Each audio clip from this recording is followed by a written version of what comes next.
Assalamualaikum warahmatullahi wabarakatuh. Halo teman-teman, perkenalkan nama saya Meli Ayuningsih. Saya merupakan mahasiswa aktif di Universitas Negeri Jakarta dengan prodi Pendidikan Administrasi Perkantoran. Pada video kali ini, saya akan menjelaskan terkait dokumentasi dan kearsipan. Oke teman-teman, pokok pembahasan yang saya bawakan kali ini ada pengertian dokumen dan kearsipan, lalu ada jenis-jenis dokumentasi, lalu yang ketiga ada fungsi dan tujuan kearsipan, yang keempat ada ruang lingkup dokumentasi, lalu yang terakhir ada sumber dokumentasi. Pembahasan yang pertama mengenai pengertian dokumentasi. Secara umum, dokumentasi adalah sebuah cara yang dilakukan untuk menyediakan dokumen-dokumen dengan menggunakan bukti yang akurat dari pencatatan sumber-sumber informasi, khususnya dari karangan atau tulisan, wasiat, dan buku undang-undang. Lalu, pengertian dokumen menurut Paul Otlet adalah kegiatan khusus berupa pengumpulan, pengolahan, penyimpanan, penemuan kembali, dan penyebaran dokumen.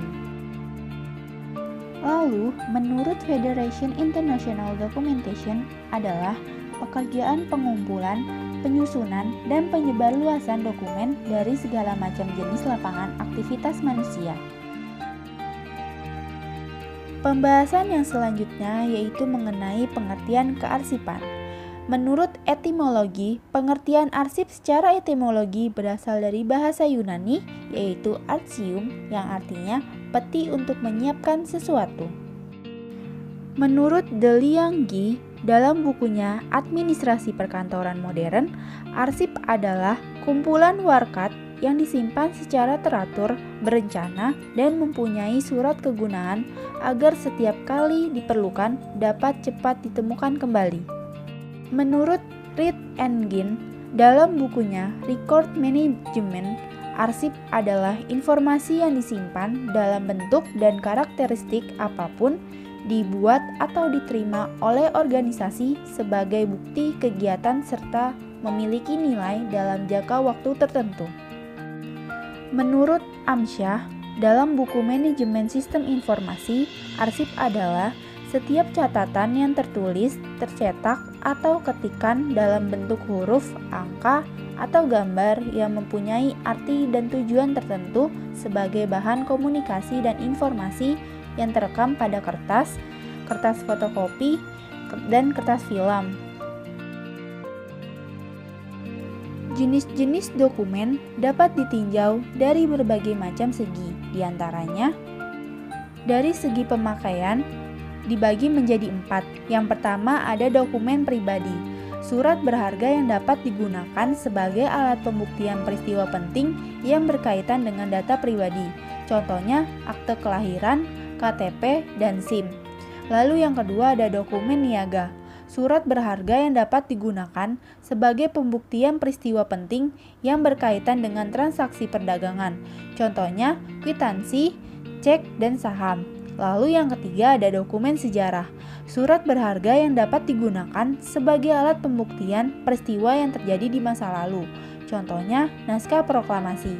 Lalu yang keempat ada dokumen pemerintah, surat berharga yang dapat digunakan sebagai alat pembuktian suatu peristiwa yang terjadi di dalam pemerintahan suatu negara. Contohnya Undang-Undang 45. Lalu dari segi kegunaan dibagi menjadi 4. Yang pertama, nilai penerangan. Surat yang dipakai sebagai pembuktian dalam memberikan berbagai informasi kepada masyarakat. Lalu yang kedua, nilai perdagangan. Surat yang dipakai sebagai alat bukti dalam transaksi jual beli di dalam dunia perdagangan. Lalu yang ketiga, nilai historis. Surat yang dapat dipakai sebagai alat pembuktian suatu peristiwa yang terjadi pada masa lalu. Lalu yang keempat, nilai yuridis. Surat yang dapat dipakai sebagai alat bukti secara hukum di muka pengadilan. Lalu, dari segi sumber, yang pertama ada dokumen yang bersumber dari pemerintah, misalnya undang-undang, keputusan presiden, dan peraturan pemerintah. Lalu yang kedua, dokumen yang bersumber dari swasta akan tetapi memiliki kekuatan hukum, misalnya akte notaris dan visum dokter. Lalu yang ketiga ada dokumen yang berasal dari kontrak-kontrak dagang, misalnya kontrak dan perjanjian. Lalu yang keempat ada bersumber dari aktivitas lembaga persuratan, kabar, dan penerbitan, misalnya clipping. Lalu yang kelima ada bersumber dari perseorangan, misalkan koleksi lukisan. Dari segi penelitian, yang pertama ada dokumen primer. Dokumen yang berisi informasi penelitian langsung dari sumbernya, contohnya hasil wawancara. Lalu yang kedua, dokumen sekunder. Dokumen yang berisi informasi mengenai literatur primer, contohnya bibliografi. Yang ketiga ada dokumen tertier. Dokumen yang berisi informasi mengenai literatur sekunder, contohnya buku teks, buku panduan literatur. Lalu yang terakhir, dari segi fungsi. Yang pertama, dokumen dinamis.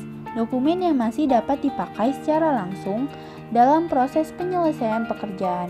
Dokumen dinamis dibagi menjadi 3, yaitu dokumen aktif, dokumen semi-aktif, dan dokumen inaktif. Lalu yang kedua, ada dokumen statis.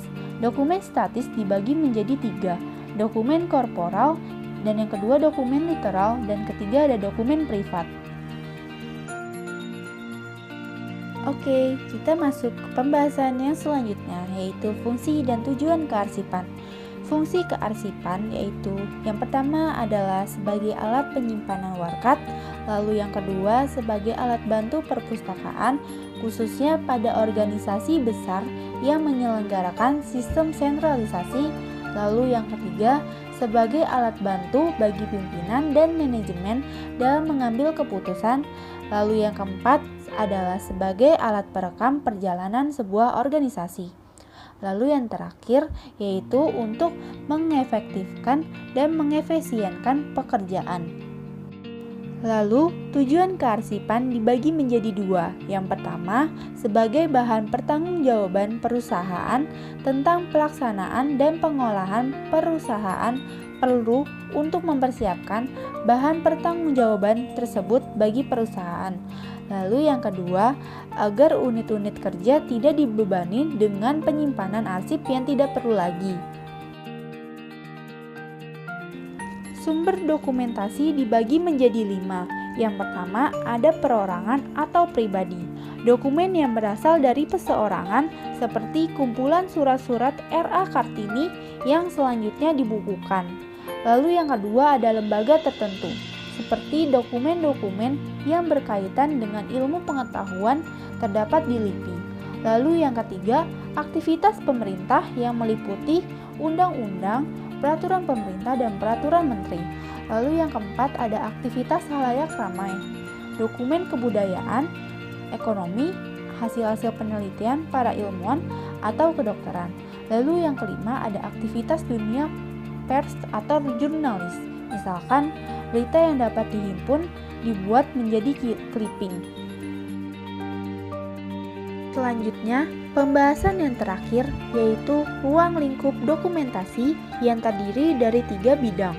Yang pertama ada dokumen literal. Dokumen literal merupakan bidang perpustakaan.